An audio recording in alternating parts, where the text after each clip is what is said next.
Day 2 outfit from scratch. ఈరోజు కూడా నేను ఒక బ్లౌజ్ పీస్ని యూజ్ చేసి మా పాపకి డ్రెస్ని డిజైన్ చేస్తున్నాను.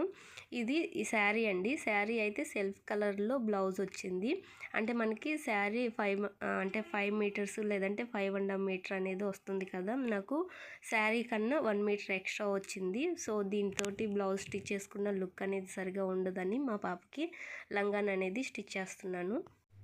బయట ఇట్లాంటివి బార్డర్స్ ఏమైనా వచ్చింది 1 మీటర్ ఫ్యాబ్రిక్ తీసుకోవాలన్నా 300, 350 అలా చెప్తున్నారు. సో దీంతో డ్రెస్ డిజైన్ చేస్తే లుక్ బాగుంటుంది, బార్డర్ పెద్దగా వచ్చిందని నేను ఇలా లంగా జాకెట్ని స్టిచ్ చేశాను. లుక్ అయితే చాలా బాగుంది.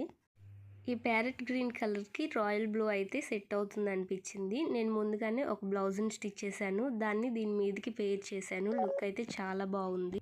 ఇంట్లో గ్రీన్ కలర్ పర్ల్స్ ఉన్నాయి, అవి ఇంకా బ్లౌజ్ పీస్ కొంచెం మిగిలింది. వాటి రెండింటిని యూజ్ చేసి ఇలా నెక్ చైన్ని ప్రిపేర్ చేశాను.